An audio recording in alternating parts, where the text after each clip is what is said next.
For what purposes, the gentleman from Arkansas, Mr. Westerman, seek recognition?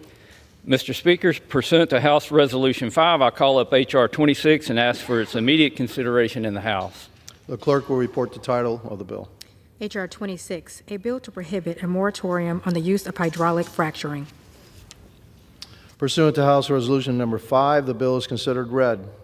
The bill shall be debatable for 1 hour, equally divided and controlled by the Majority Leader and the Minority Leader, or their respective designees. The gentleman from Arkansas, Mr. Westerman, and the gentleman from California, Mr. Huffman, each will control 30 minutes. The chair now recognizes the gentleman from Arkansas, Mr. Westerman. Mr. Speaker, I ask unanimous consent that all members have 5 legislative days in which to revise and extend their remarks and insert extraneous material on H.R. 26. Without objection. Mr. Speaker, I yield myself such time as I may consume. Gentleman is recognized.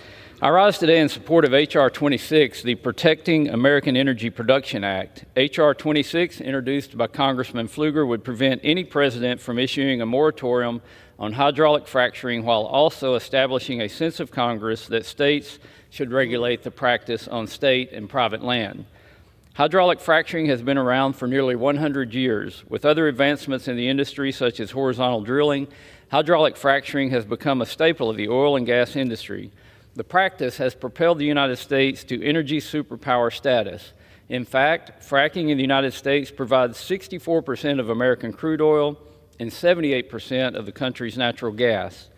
This surge in supply has contributed to lower energy prices for consumers, stimulated economic growth and job growth, and improving the quality of life for Americans. In truth, a ban on hydraulic fracturing would devastate the American economy while surrendering world energy leadership to adversary nations with large oil and gas reserves such as Russia, Iran, Venezuela, and China. Federal efforts to regulate fracking, which is adequately regulated by the states, could have an equally detrimental impact. The 2005 Energy Policy Act clarified that Congress never intended the federal government to regulate fracking under the Safe Drinking Water Act. There is even precedent from the courts to not allow the federal government to regulate fracking. In the Obama administration, the Bureau of Land Management attempted to regulate the practice for federal lands and minerals, but the courts correctly threw out the effort. In the decision, the judge clearly stated, quote, "Congress has not delegated to the Department of Interior the authority to regulate hydraulic fracturing. The BLM's effort to do so through the fracking rule is in excess of its statutory authority and contrary to law," end quote. States regulate fracking, and each has comprehensive laws and regulations to provide for safe operations, protect drinking water sources, and ensure effective regulation of oil and gas exploration and production. This bill would prevent future administrations from implementing a unilateral fracking ban and express Congress's sense that states should maintain regulatory authority over fracking on state and private lands. I urge my colleagues to join me in supporting this important piece of legislation, and I reserve the balance of my time. The gentleman from Arkansas reserves. The gentleman from California is recognized. Thank you, Madam Speaker. And welcome, everyone, to the first installment of House Republicans' fulfillment of their misguided, billionaire-funded, pro-polluter, drill, baby, drill agenda. Now, I like Valentine's Day as much as anyone. I don't mean to be cynical. But what I don't do is introduce empty love letters to polluting industries masquerading as legislation, and that's what we're here to do today. This bill we're considering is one massive love letter to big oil, signed by the House GOP. Meanwhile, Americans are grappling with the actual fallout from the White House's unconstitutional, illegal freeze on federal funding across dozens of agencies, tariffs on our allies that will increase energy costs and inflation. Instead of addressing all of these things, we're here today with a little love letter for Valentine's Day from House Republicans to big oil. Now, H.R. 26, the Protecting American Energy Production Act, pretends to ban presidential fracking bans. Let me be clear, this bill is a solution in search of a non-existent problem. President Trump is not going to ban fracking. President Biden didn't ban fracking. No president, past or present, has banned fracking. And of course, now we do have President Trump. Democrats are not election deniers. We acknowledge that President Trump won the election. He is our president, and he loves fracking. Who are we kidding by passing this bill, pretending to stop him from banning fracking? Now, if Republicans really want to push back on presidential power and assert congressional rights, that would be interesting. We would love to work with Republicans on something like that. We could start with the fact that President Trump has unleashed his unelected buddy, a billionaire Elon Musk, to do all kinds of things in the first few weeks of his administration that ought to offend the sensibilities of the Article I branch of government, like blocking funds lawfully enacted by Congress that should be helping hardworking families and protecting communities from wildfires and droughts. Firing civil servants working on behalf of the country and inspectors general charged with rooting out waste, fraud, and abuse. How about attacking civil rights and disability protections that Congress enacted into law? Attempting to abolish USAID, an agency that might not be familiar to many Americans, but is incredibly important to American interests. It advances U.S. global leadership all over the world and counters the malign influence of Russia and China. But we're here on the House floor to give Republicans a stage to gush over the oil and gas industry. This is political theater at its worst. And instead of addressing real crises like the climate crisis or the crushing cost of living for American families, Republicans are wasting everyone's time banning imaginary fracking bans, claiming it will somehow lower costs for communities and small businesses, but it won't. Now, what we're about to see is Republicans previewing their undying devotion and the many favors that they are going to be offering to big oil in the months to come. But let's review a couple of facts. The United States is already the largest producer of oil in the world. We're producing more oil and gas than ever before. In fact, we're producing more than any country in history. And what do we have to show for it? How's that working out for us? Well, we're facing volatile energy prices still because we're exporting record amounts of fossil fuel and because fossil fuels are global commodities vulnerable to international price shocks. The fossil fuel industry will do whatever it takes to make the most money, even if that is exporting its products in ways that increase costs for American consumers. There's a cost to this industry joyride. Communities living near this record-breaking production are bearing the brunt of fossil fuel pollution, and their health and well-being are paying the price.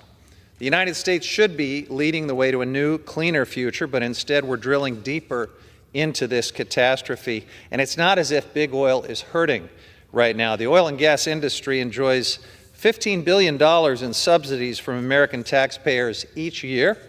And that's just the direct handouts. When you factor in health and environmental impacts, because taxpayers pick up the tab for all of that, the United States spends $757 billion propping up the fossil fuel industry every single year. And what do we get in return for all of this generosity? It sure seems like unrequited love, because big oil has been colluding illegally with foreign cartels to purposely drive up gas prices for American consumers, increasing inflation and padding their pockets along the way. Big oil doesn't need any more favors. What it needs is to be held accountable. But that didn't stop President Trump from asking for $1 billion from the oil and gas industry during the campaign. Now, we're going to see big oil billionaires asking for more tax breaks and deregulation every day for the next two Congresses. But this bill is particularly absurd. If nothing else, the debate over this love letter to big oil makes one thing clear. House Republicans are more interested in passing love notes to big oil than in holding big oil accountable. Now, during the fracking process, oil and gas companies inject a high-pressure mixture of water, sand, and toxic chemicals into the ground to extract fossil fuels. It's a dirty business, and yet for years there have been loopholes around it to boost the industry's profits even further while leaving communities vulnerable to pollution. I'll highlight some examples. All industries, if they want to inject toxic pollutants underground, have to comply with the Safe Drinking Water Act. This makes sure that drinking water resources and public health are protected, but not fracking. Fracking companies aren't subject to the Safe Drinking Water Act regulations. They don't have to disclose any of the toxic chemicals that could seep in to your drinking water. Another example is the Clean Air Act. You know, we can aggregate smaller nearby sources of pollution that can be regulated together to protect public health. That's something the Clean Air Act does that applies to all other industries, but not from oil and gas development. They have a special exception. Now, what about the Clean Water Act? Well, that has provisions to prevent polluted stormwater runoff from contaminating water sources, except if that runoff comes from oil and gas facilities. These are just a few of the loopholes that this industry enjoys, loopholes that have real impacts on public health, especially children's health. Studies have found that exposure to fracking and associated chemicals can lead to low birth weight for babies, preterm births, congenital abnormalities, asthma, and even certain childhood cancers. We should be able to agree that protecting children from these impacts and ensuring that communities have clean air to breathe and clean water to drink should be our priorities, not sending love letters to big oil. Unfortunately, this bill and the many other giveaways that are going to be coming our way in this Congress will not protect these communities. I strongly oppose this legislation and reserve the balance of my time. The gentleman from California reserves, and the gentleman from Arkansas is recognized. Thank you, Madam Speaker. You know, fracking has been challenged. It's been challenged by the Biden administration, and fortunately the courts stepped in and said, you can't regulate fracking to the BLM. And if you look at what our abundant, clean supply of natural gas in the United States has done, it's allowed us to reduce emissions more than any country in the world. We produce the cleanest, most reliable gas in the world, 40% cleaner carbon footprint than what Russia produces. Natural gas can not only provide jobs and energy here at home, but it can be a source of national security to help bolster our partners around the world. We're blessed with natural gas from the Permian Basin in West Texas and New Mexico to the Marcellus and Utica shale plays in Pennsylvania, Ohio, and New York, which I believe those two combined are the largest natural gas fields in the world. We have a tremendous resource that we can use to do many good things, and if fracking were banned, that resource goes away. Madam Speaker, I yield 4 minutes to the gentleman from Texas, the lead sponsor of the bill, Mr. Pfluger. The gentleman from Texas is recognized for 4 minutes. Thank you, Madam Speaker, and I thank the chairman for bringing this bill. You know, the American public spoke loud and clear on November 5th. They said energy was on the ballot. They said that the hilarity and the fraudulent approach that the Biden administration took towards energy policy was wholly rejected. Madam Speaker, we're in a new day, and thank goodness we are. I represent the Permian Basin, Midland and Odessa, Texas, and for 4 years, this community was demonized by the president, demonized by my colleagues on the other side of the aisle, demonized for the work that they did to bring affordable, reliable energy to this country. And they did so with an all-out assault. I am proud today to support my legislation, H.R. 26, the Protecting American Energy Production Act. And this is on behalf of every one of my constituents in Midland and Odessa, Texas, who provide the very pen that's being written on by my colleagues on the other side of the aisle, who provide the cell phones and the cosmetics and the personal protective gear that goes into an emergency room. Not just liquid fuels, but using a safe technology, hydraulic fracturing, which was completely falsely characterized briefly this morning by my colleague on the other side of the aisle. But in 2019, America became the #1 oil and gas producer, and it is wholly in part, wholly due to the shale revolution and the technology of being able to environmentally friendly extract this product and produce it here domestically for our use, to ship it to our allies and our partners around the world.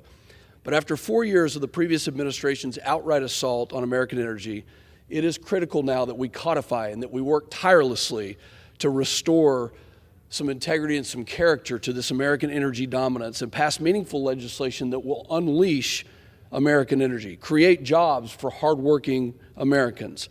My legislation that's being considered today is a necessary first step in reversing the Biden's war on energy and preventing the federal government from banning the use of hydraulic fracturing. Fracking is safe, it is clean, it's an effective way to produce affordable energy and to strengthen our national security. And by ensuring its continued use, we can reestablish our global energy leadership. We can keep costs low for consumers, every consumer, and we can drive further technological advancements into the industry. This bill advances President Trump's rightful position, his pro-energy, pro-American outlook on energy to restore our position as the top producer in the world. Instead of allowing Russia, Iran, and Venezuela to do so, we're going to produce it here. And I want to say thank you to my constituents. I want to say thank you for the fact that even though you were demonized, even though you were made to feel like you weren't doing something that was worthwhile, you did. And you stood up and you did it in the face of adversity. And even at the end of the campaign season in 2024, then candidate for president Kamala Harris in a debate said that she was pro-fracking. So it's hard to believe that anybody would actually vote against this legislation today, because that was the platform of my colleagues on the other side of the aisle. So today is an opportunity to bring us together, Republicans and Democrats, to codify what we both know has been the major advancement. It is time to end the bans and unleash our lands. It is time to come together, and I'm proud to work with our colleagues on the other side of the aisle, because I know this will be a bipartisan bill. I know that there will be many Democrats who vote for this, and I'm glad that we can do this. Mr. Chairman, thank you for bringing H.R. 26, and I fully support it and urge my colleagues, and I yield back. Reserve. The gentleman reserves, and the gentleman from California is recognized. Thank you, Madam Speaker. I am pleased to yield 3 minutes to the gentlewoman from Colorado, Diana DeGette. The gentlewoman from Colorado is recognized for 3 minutes. Thank you so much, Madam Speaker. I rise today in opposition to the Protecting American Energy Production Act. Now, as a Coloradoan from an energy-producing state, I don't oppose fracking, and frankly, opposition to fracking is not in the Democratic agenda. However, I think we could all agree that fracking must be done safely and with transparency. This bill would allow natural gas producers to keep abusing loopholes that allow them to hide dangerous chemical components in their fracking fluid, and that's something I don't think any of us should support. Having served as the top Democrat on the Energy and Commerce Subcommittee on Energy, Climate, and Grid Security in the last Congress, I've worked closely on this issue for many years. I have introduced legislation that would ensure that our communities would be safe from the dangerous chemicals that are often used in fracking fluid. Fracking releases thousands of harmful chemicals that poison our drinking water and pollute our air, including hydrogen sulfide, which causes nausea, vomiting, and headaches, benzene, a known carcinogen, toxic metals, acids, and even diesel fuel. A significant number of scientific studies prove negative health effects like cancers, asthma, and birth complications are caused by fracking chemicals. These chemicals particularly affect the most vulnerable in our society, including children, people who are pregnant, the elderly, lower-income communities, and communities of color. For example, those who gave birth while living near a fracking site had children who are 2 to 3 times more likely to be diagnosed with leukemia between the ages of 2 and 7 than those who were not exposed. For older adults, a study found that living near fracking sites in Pennsylvania during its so-called fracking boom between 2002 and 2015 were more likely to be hospitalized for cardiovascular disease than those in neighboring states where fracking was banned. What complicates our ability to regulate these hazardous chemicals is that only in retrospect can we assess the damage that's being done in the name of oil and gas production. It was just 2 years ago that scientists were able to conclude that the extent of harm caused by the fracking fluid in 2016, almost 10 years ago, a study found it caused 410,000 asthma flare-ups, 2,200 new cases of childhood asthma, and 7,500 excess deaths, costing $77 billion in health impacts. Now, these examples are only a drop in the bucket. We don't even have accurate numbers of just how many Americans are affected because the law prioritizes polluters over people by protecting the exact chemical makeup of fracking fluid that fracking companies call, quote, proprietary information. It's been proven that fracking chemical disclosure requirements lead to significant declines in the use of hazardous chemicals. I asked for 30 more seconds. The gentlelady, 30 more seconds. So there have been significant declines in the use of hazardous chemicals and better water quality. Rather than passing this bill, which only protects oil and gas producers, we should require more transparency to the public. Families shouldn't have to choose between their health and their house just because it's close to a drilling site. I urge my colleagues to oppose this legislation and work in a bipartisan way to make sure that where we do fracking, it's done safely. I yield back. I reserve the balance of my time. Gentleman reserves, and the gentleman from Arkansas is recognized. Madam Speaker, the benefits that clean American energy, reliable, affordable energy has on health benefits are too numerous to even get into a discussion on here today, but it saves lives, not just in providing energy and heat, but in providing the many materials that are made from oil and gas in the United States. Even the Obama administration's EPA found that fracking has, quote, no widespread systemic impacts on drinking water resources in the United States. No evidence has risen that the practice is dangerous, and to say anything else is simply fear-mongering and pandering to the radical left that would rather rely on Iran, Russia, and Venezuela for energy. Now yield 3 minutes to the gentleman from Minnesota, Mr. Stauber. The gentleman from Minnesota is recognized for 3 minutes. Thank you very much, Madam Speaker. I rise today in support of H.R. 26. This bipartisan Protecting America Energy Production Act will pass the House. Just 20 years ago, we were afraid we were nearing the end of U.S. oil and gas production. Then came hydraulic fracturing and the beginning of the shale revolution. Hydraulic fracturing brought energy security to Americans and made the United States an energy exporter for the first time just a few years ago. With hydraulic fracturing, we are increasing our economic and our national security, while also increasing the economic and national security of our closest allies. For every barrel of oil that we export, we're displacing a dirtier barrel of oil produced by our adversarial nations. And thanks to hydraulic fracturing, our energy supply continues to get cleaner. My colleagues on the other side of the aisle will likely argue today that this bill is a solution in search of a problem.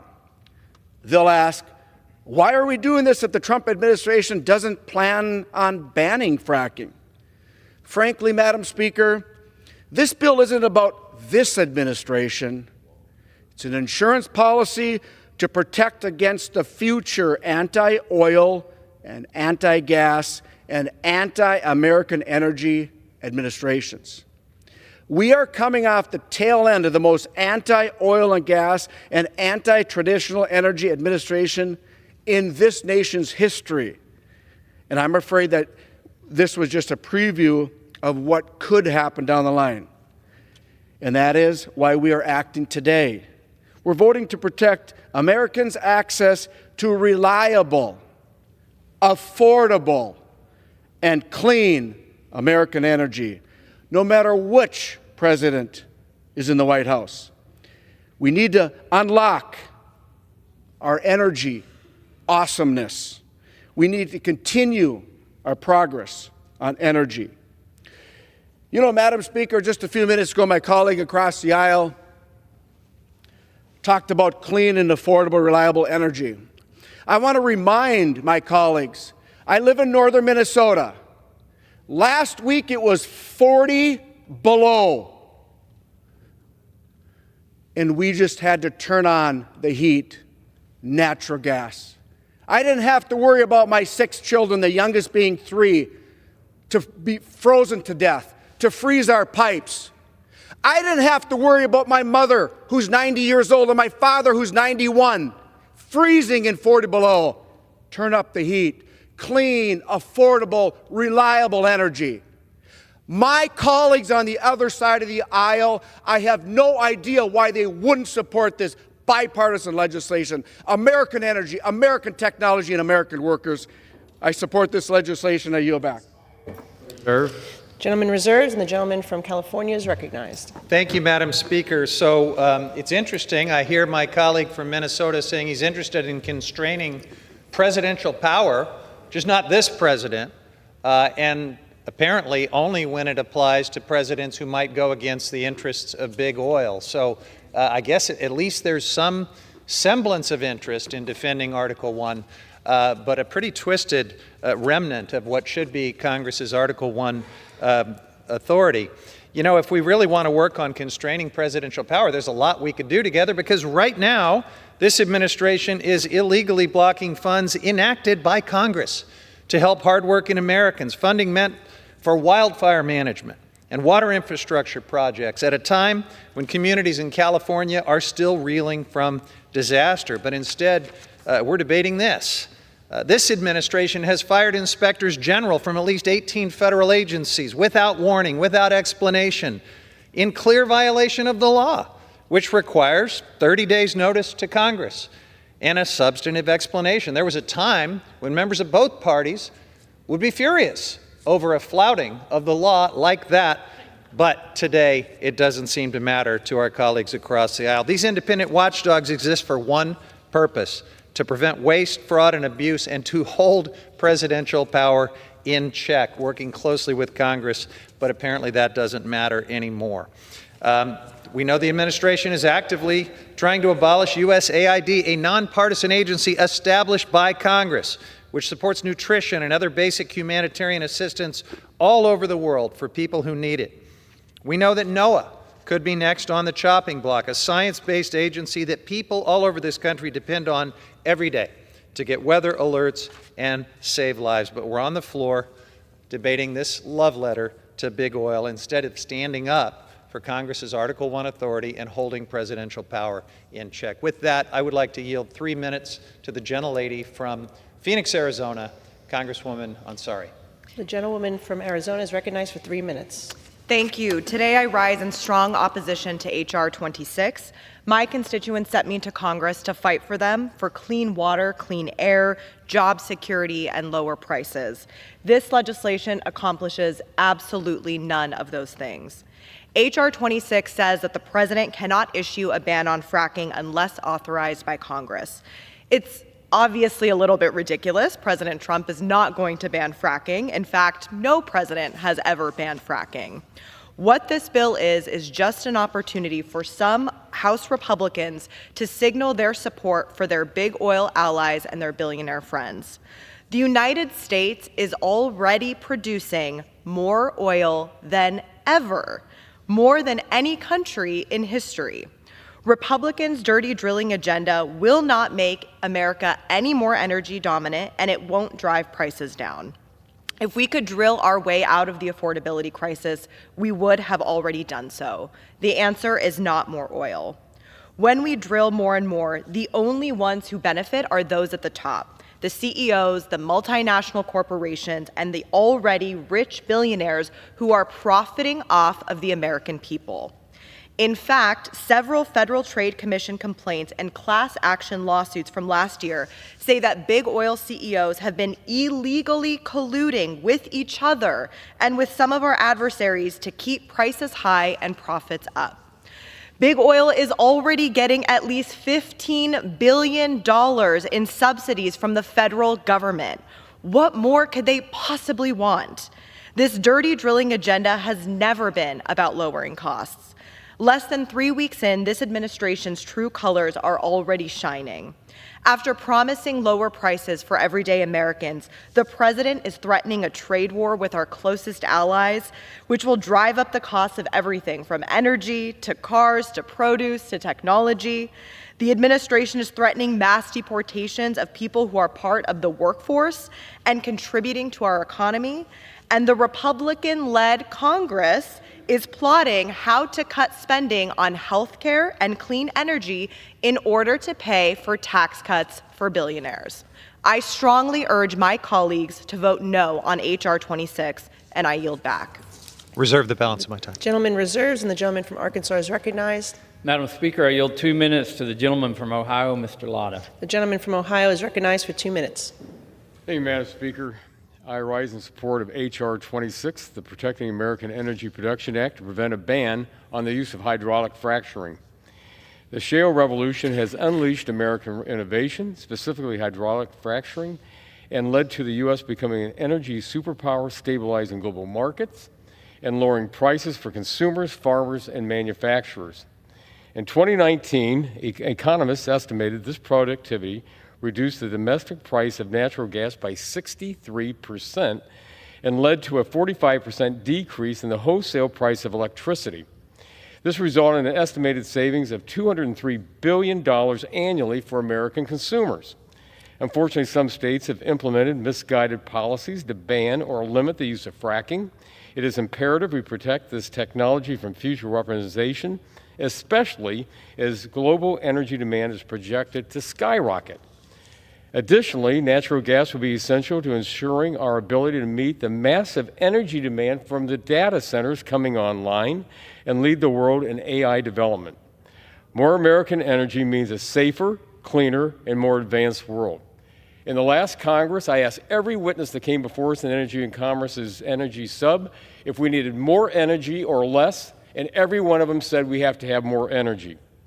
I thank the gentleman from Texas 11th District for his leadership, and I urge my colleagues to support this legislation. And I thank my friend, the chairman, for yielding the time. I yield back. Reserve. The gentleman reserves, and the gentleman from California is recognized. Thank you, Madam Speaker. You know what's bad for energy prices here in the United States? This LNG export bonanza that my friends across the aisle support, that President Trump is unleashing with one of his executive orders, restarting LNG exports to non-free trade agreement countries. Unconstrained exports of LNG could increase wholesale domestic natural gas prices here in the United States by over 30%. Households could well pay $100 more per year by mid-century, and congressional Republicans are threatening to repeal clean energy tax credits, which could result in a 10% jump in electricity costs. So let's not kid each other about who cares about energy prices for American consumers. With that, I'd like to yield 2.5 minutes to the gentlelady from Michigan, Representative Tlaib. Gentlewoman from Michigan is recognized for 2.5 minutes. This is just the latest in a long line of loopholes and handouts for big oil executives to get richer as the rest of us suffer. Fracking is particularly unregulated at the federal level because 20 years ago, then Vice President Dick Cheney, the former CEO of Halliburton, inserted a loophole into the Energy Act of 2005, explicitly exempting fracking chemicals from the EPA regulation under the Safe Drinking Water Act. Think about that. That means the oil and gas industry doesn't need to disclose any of the toxic chemicals that are seeping into our drinking water. Halliburton, of course, is one of the largest oil and gas companies in the world, and it also just happens to be behind most of the major fracking worldwide. So for the last 20 years, we have been stuck with the so-called Halliburton loophole, a terrible reminder of the revolving door of oil, money, and politics, and how big oil buys its way into the halls of Congress and the White House every single day. In fact, our new Secretary of Energy is the founder and former CEO of Liberty Energy, another fracking company. And the Halliburton loophole isn't the only giveaway that fracking benefits from. Under the Clean Water Act, there are provisions to prevent polluted stormwater runoff from contaminating our waters unless, here's the exemption, unless the runoff comes from oil and gas development facilities. Now Republicans want to give an even bigger handout to big oil with tax legislation. They are sending the message to communities all across the country, our residents, that corporate polluters' profits are more important than their health, than their own drinking water. It is clear that they're doing this because it's always been polluters over people for Republicans 20 years ago, and it's polluters over people now. I urge my colleagues to vote against this environmental destruction and protect our drinking water. That is a crisis right now throughout our country. With that, I yield back to my colleague. Thank you. I reserve the balance of my time. Gentleman reserves, and the gentleman from Arkansas is recognized. Madam Speaker, I think a lot of the general public don't realize that natural gas goes into a lot more than just producing energy, but it's in essence the main ingredient in agriculture, and it's the main ingredient that can help lower our food prices, as most fertilizer is made from natural gas. And when we have abundant, affordable natural gas, that means we have more abundant and affordable fertilizer that we can grow more crops and keep prices low. I now yield 2 minutes to the gentleman from Pennsylvania, the chairman of the Agriculture Committee, and a gentleman who lives and has seen firsthand the benefits of fracking in the Marcellus Shale, Mr. Thompson. The gentleman from Pennsylvania is recognized for 2 minutes. I thank the chair, and I thank the chairman. Absolutely, living in the heart of Marcellus and Utica Shale, I've seen hydrofracking actually evolve, improve, the technology, becoming environmentally friendly, and my friends that argue against it obviously have not had that opportunity to spend any time with it. So I rise today in support of H.R. 26, the Protecting American Energy Production Act. This legislation will ensure that we deliver on our promises to Americans to lower energy costs and end the war that the previous administration waged on our domestic energy production. I've witnessed firsthand how fracking or hydrofracking has revitalized communities, created countless jobs, and strengthened our energy independence through the discovery of the Marcellus Shale and the Utica Shale in Pennsylvania. Across my district, this industry has been a lifeline, bringing economic prosperity where it once was scarce. Fracking has transformed Pennsylvania into a national leader in energy production, unlocking vast reserves of natural gas that power our homes, fuel our businesses, and drive down our energy costs. Across the Commonwealth, once struggling communities are thriving again. Small businesses flourish as demand for goods and services surges, and the thousands of hardworking men and women who depend on energy production for family-sustaining wages are planting roots and investing in these communities. Beyond local benefits, the energy boom we will experience under the Trump administration's America First policies will strengthen our position on the world stage. By tapping into our domestic resources, we reduce reliance on foreign energy, bolstering national security and stabilizing global markets. American natural gas significantly reduces carbon emissions compared to foreign production, proving that economic growth and environmental responsibility can go hand in hand. Despite these undeniable benefits, out-of-touch politicians who have sought to ban or heavily restrict this essential industry. A prohibition on fracking would devastate rural America, wiping out jobs, reducing tax revenues, and driving up energy costs for working families. We cannot allow misguided policies to erase the progress we've made. That's why I urge my colleagues to support the Protecting American Energy Production Act before us today, which will ensure the long-term stability of fracking for years to come. Thank you, Madam Speaker, and I thank the gentleman from Arkansas. I yield back. I reserve. The gentleman from Arkansas reserves, and the gentleman from California is recognized. Madam Speaker, I yield 4 minutes to the gentleman from Illinois, Mr. Caston. The gentleman from Illinois is recognized for 4 minutes. Madam Speaker, my colleagues, we are in a constitutional crisis. The President of the United States is trying to delete the 14th Amendment, ignoring Congress's constitutional power of the purse to illegally block federal spending, exposing the identities of our intelligence officers to our enemies, and sending Elon Musk's unvetted minions into our financial systems to steal Americans' private information.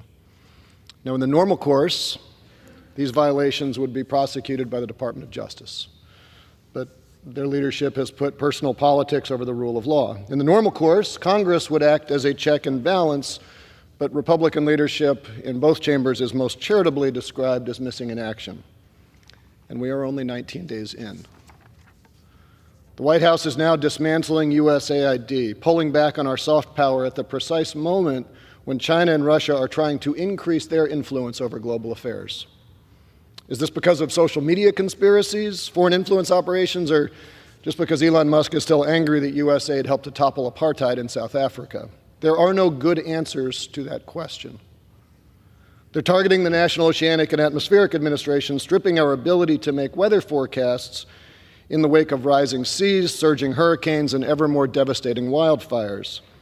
Take away our ability to give advance notice of those storms, and Americans will die. They're opposing competitive markets as they refuse to enact existing laws to build out EV charging networks and renewable energy because they know that to do so would be to bring resources onto our system that would further erode the market share of more expensive and dirtier energy. And they've now stolen data from the Treasury Department files so that Elon Musk, a man who gives Nazi salutes and actively campaigns for the neo-Nazi party in Germany, can access personal information that could potentially be used to target his political enemies. This is the very foundation of fascism, all of which leaves us in this chamber with a choice. As we sit here on the fulcrum of history, we can act to make these 19 days a footnote to an otherwise noble history of these United States, or we can go to our graves knowing that we did nothing during the 19 days that forever destroyed this 250-year-old experiment. We can choose evil in this moment. We can choose to ignore everything that Jesus preached on the Mount as we persecute the meek so we can enrich the merciless. We can choose cowardice. We can give $1 to a homeless man on the way into work so we can take away hundreds of millions of dollars from housing assistance once we get there, telling ourselves that to do anything else would be to cause our seat to be filled by a less compassionate soul. We can decide that if we aren't in leadership, then our job is just to follow orders. Sometimes that excuse works. It didn't at Nuremberg. But there's no difference between any of those choices. They all lead to the same outcome, and for this reason, I will be offering a fourth option, and at the appropriate time, I will offer a motion to recommit this bill back to committee. If the House rules permitted, I would have offered this motion with an important amendment to this bill to say that it shall not take effect until the illegal freeze of taxpayer dollars that Congress appropriated to the Department of the Interior, the National Oceanic and Atmospheric Administration, and other agencies is stopped, and civil rights and employment protections for nonpartisan federal public servants are restored, and Doge and billionaires like Elon Musk no longer have unlawful access to federal government systems and the private, sensitive data of tax-paying Americans. I ask unanimous consent to insert into the record the text of this amendment. Without objection. That motion is a chance for all of my colleagues to choose leadership, to choose patriotism, to choose to honor the oath that we all took to the Constitution, to be remembered and honored by future generations, and to, in the words of William F. Buckley, to stand athwart history and yell, "Stop." Yield the gentleman 30 seconds. I yield back. Thank you. Reserve. The gentleman reserves, and the gentleman from Arkansas is recognized. Madam Speaker, I yield 2 minutes to the gentlelady from Colorado, Ms. Boebert. The gentlewoman from Colorado is... 2.5 minutes. The gentlewoman from Colorado is recognized for 2.5 minutes. Thank you, Madam Speaker, and thank you, Mr. Chairman, for bringing this bill to the floor. And I want to thank also the lead sponsor of this bill, my colleague from Texas, August Pfluger. I rise in support of the Protecting American Energy Production Act. This bill will protect American oil and natural gas production by preventing any president from declaring a moratorium on hydraulic fracturing. 4 years ago, Joe Biden waged an all-out war on American energy production, from shutting down the Keystone XL pipeline, canceling oil and gas leases on millions of acres, locking up federal lands, threatening Colorado energy jobs, canceling Colorado energy jobs, and countless other anti-energy measures that have contributed to gas prices and inflation reaching record levels. The American people spoke in November. They spoke loud and they spoke very clearly. They resoundingly said drill, baby, drill. I am proud of President Trump's executive orders to get our country back in the right direction for drilling, but it is up to us in the House now to do our part and pass legislation to codify what President Trump is doing boldly each and every day in the White House. I am proud of his new Energy Secretary, Chris Wright from Colorado, and Interior Secretary Doug Burgum. They have already started to make good on their promises to unleash American energy and put energy workers in my home state of Colorado back to work. We are tired of relying on OPEC and our adversaries for energy. It's time to bring back and rely on the American roughneck. It is time to terminate the Green New Scam. President Trump is committed to doing that. And we hear about subsidies for oil and gas from my colleagues on the other side of the aisle. But what the American people aren't hearing is the $235 billion to clean energy production tax credits, $110 billion to clean energy investment tax credits, EV tax credits at $316 billion, $203 billion to advanced manufacturing production tax, and many more, equaling over $1 trillion tax dollars. We can end the Green New Scam.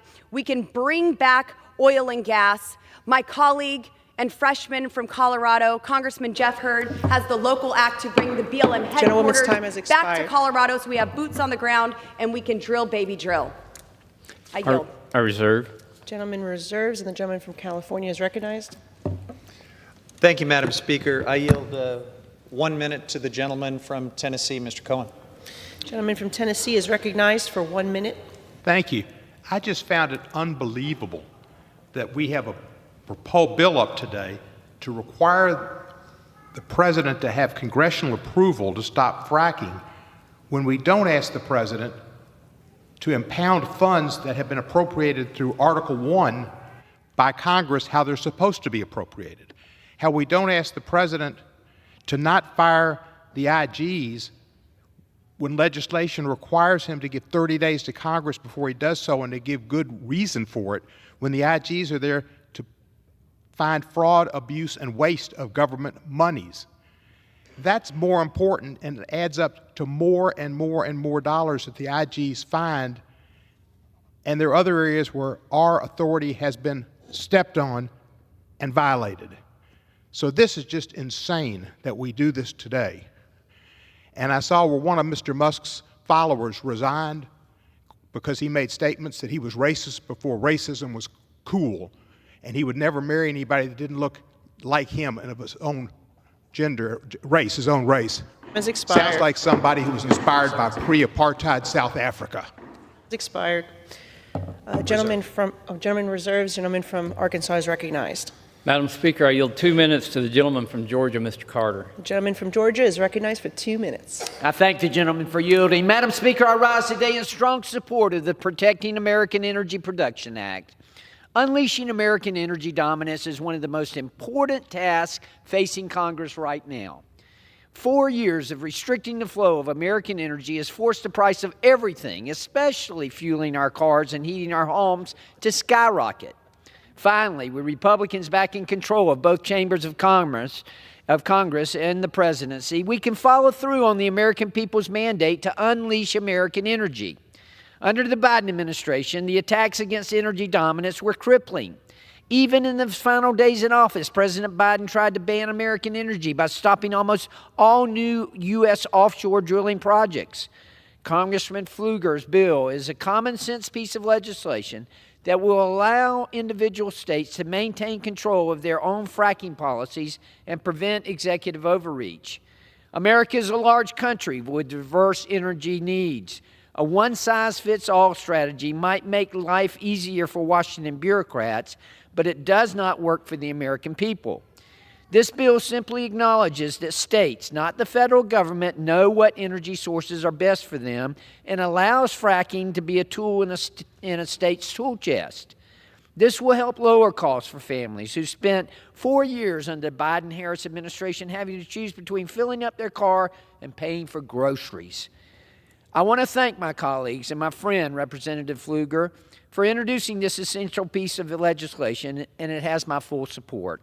Thank you, Madam Speaker, and I yield back. Reserve. The gentleman reserves, and the gentleman from California is recognized. I reserve, Madam Speaker. Gentleman reserves, and the gentleman from Arkansas is recognized. Madam Speaker, I yield 2 minutes to the gentleman from Texas, Mr. Weber. Gentleman from Texas is recognized for 2 minutes. Thank you, ma'am.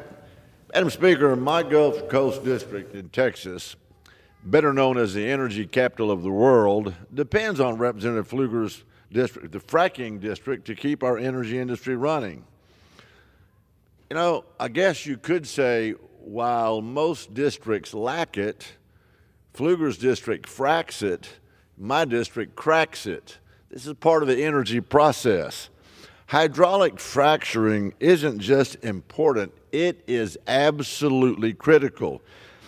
It's the very reason why the Democrats talk about we lead the world in all the oil and the drilling and stuff we've done, because it is the reason American producers of oil and natural gas are leading the way because of fracking. It does things like Pete Stauber talked about. Oh, I don't know, it keeps the heater going in the winter, keeps the air conditioner going in the summer. How about it keeps the lights on? It lowers energy costs, creates jobs, and all the while strengthening our economy. It is not just energy security, it's national security. But leave it to our friends across the aisle to try to shut it down. And we're going to make sure, Mr. Chairman, thank you, and we thank August Pfluger, that never happens. For the future of this great nation, we must stop radical, climate-obsessed presidents from ever placing a federal moratorium on fracking, because that would destroy America as we know it. Thankfully, we now have President Trump back in the White House, a leader who actually understands just how vital our energy industry is. And we've got Chris Wright at the Department of Energy, a man who helped fuel America's fracking revolution that made us the energy powerhouse we are today. But make no mistake, the Green New Deal crowd isn't giving up yet. The second they get the chance, they'll be right back at it, trying to dismantle our oil and gas industry. That's why I proudly support my good friend Rep. Pfluger's bill, the Protecting American Energy Production Act, to ensure fracking remains protected no matter who sits in the Oval Office. Madam Speaker, we all know that energy security, as I said, is national security. Hope my friends realize that. I yield back. The gentleman reserves, and the gentleman from California is recognized. Gentleman reserves. Gentleman from Arkansas is recognized. Madam Speaker, I yield 1 minute to the gentlelady from Oklahoma, Ms. Biles. The gentlewoman from Oklahoma is recognized for 1 minute. Thank you, Madam Speaker. I am proud to support H.R. 26, the Protecting American Energy Production Act. The previous administration made it their mission to undercut our energy sector, adding burdensome regulations at every opportunity. In my home state of Oklahoma, upstream oil and gas activities contribute to over 278,000 jobs and bring in billions of dollars in revenue. American families deserve access to reliable and affordable domestic energy. And according to the America First Policy Institute, hydraulic fracturing saves Americans $203 billion annually in reduced energy costs. It's also important to remember that the argument against updated drilling technology is built on misinformation. Under the Obama administration, the EPA found that hydraulic fracturing has no widespread systemic impacts on resources in the U.S. Modern drilling technology techniques are safe, effective, and crucial to maintaining our energy independence. I urge my colleagues to join me in supporting H.R. 26, and I thank Mr. Pfluger for bringing this forward. And with that, I yield. I reserve. The gentleman reserves, and the gentleman from California is recognized. I reserve, Madam Speaker. Gentleman reserves, and the gentleman from Arkansas is recognized. Madam Speaker, I yield 1 minute to the gentleman from Ohio, Mr. Balderson. Gentleman from Ohio is recognized for 1 minute.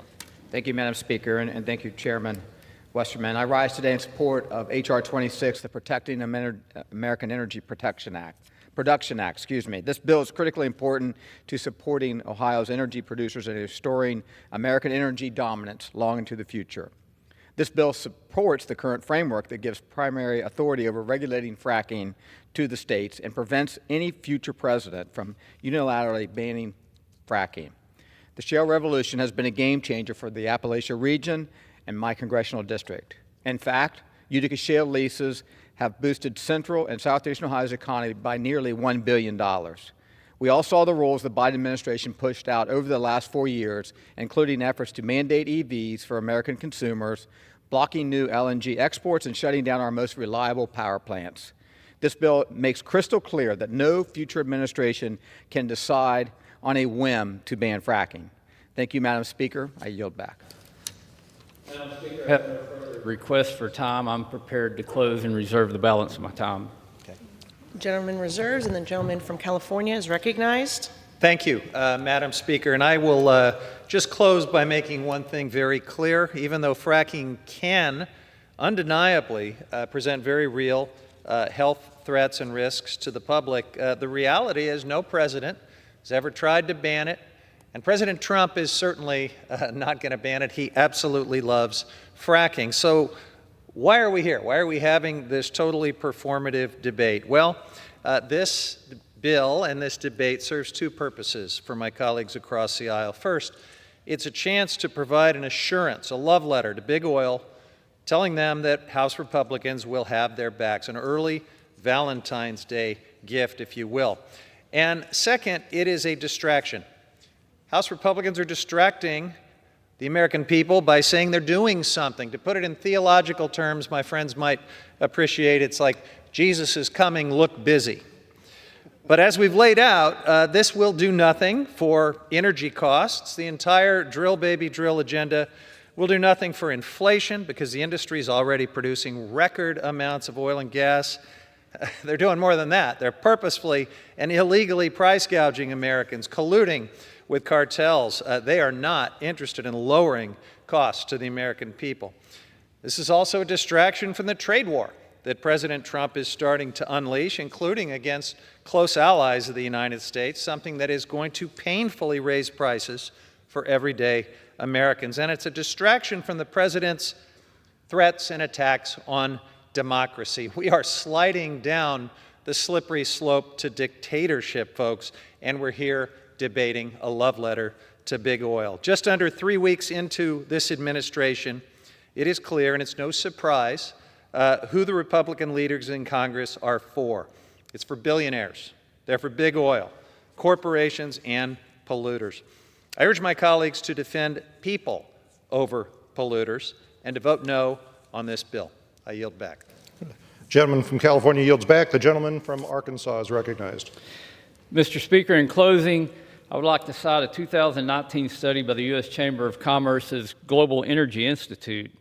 Their research shows a ban on fracking would have eliminated 19 million jobs between 2021 and 2025, while simultaneously reducing the U.S. gross domestic product by $7.1 trillion over the same period. The efforts of a ban like this cannot be overstated. Mr. Speaker, I ask unanimous consent to submit this study by the Global Energy Institute for the record. Without objection. Mr. Speaker, as we think about what that ban would have done just between the years 2021 and 2025, what if the Obama administration had been successful? What if their BLM had been successful in banning fracking on federal lands? America would not have led the world in reducing greenhouse gas emissions. We would have seen even higher energy costs. The cost of food would have gone up. It could have changed the course of our country in not a good way had this ban gone into effect. The Global Energy Institute's research also shows that over the same 2021 to 2025 timeframe, energy prices would have skyrocketed, with natural gas prices rising by 324%. This would cause household energy bills for the average American to quadruple and the cost of living to increase by $5,661 per year. Additionally, the price of gasoline would double and government revenues would plummet by almost $1.9 trillion. Think about that. $7 trillion of GDP, and we know from history that about 17.5% of the GDP goes right into the federal government's tax revenues. This would have driven the deficit much higher had hydraulic fracking ban been put in place. It could also trigger a global recession. In 1973, when Saudi Arabia implemented an oil embargo and roughly 7% of the global oil supply was removed from the markets, world prices skyrocketed 400%. With these sobering facts in mind, I urge my colleagues to support H.R. 26, and with that, I yield back the balance of my time. Gentleman from California yields. All time for debate now having expired, pursuant to House Resolution 5, the previous question is ordered on the bill. The question is on engrossment and third reading of the bill. Those in favor so signify by saying aye. Those opposed say no. The opinion of the chair, the ayes have it. Third reading. A bill to prohibit a moratorium on the use of hydraulic fracturing. For what purpose does the gentleman from Illinois seek recognition? Mr. Speaker, I have a motion to recommit at the desk. The clerk will report the motion. Mr. Casson of Illinois moves to recommit the bill, H.R. 26, to the Committee on Natural Resources. Pursuant to Clause 2B of Rule 19, the previous question is ordered on the motion to recommit. The question is on the motion. All those in favor say aye. Those opposed say no. In the opinion of the chair, the noes have it. Mr. Speaker, request the ayes and nays.